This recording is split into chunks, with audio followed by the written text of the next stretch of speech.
Hello everyone and welcome to this channel. In today's video, I will show you and tell you how you can easily block or, on the contrary, enable pop-ups in Chrome on your Android phone.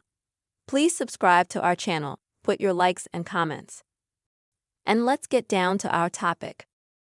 So, first of all, you will need to open the Chrome browser. At the top, you need to click on the three dots. After scrolling a little bit, we'll select Site Settings. And then at the very bottom is Settings.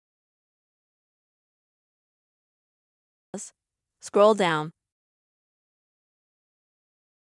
and find the Pop-ups and Redirects section. Click on that. And here we can, in one very easy movement, either enable pop-ups in Chrome, or if they are enabled and interfere with you, then on the contrary turn them off. This is a very simple way to either block or enable pop-ups in Chrome on your Android phone.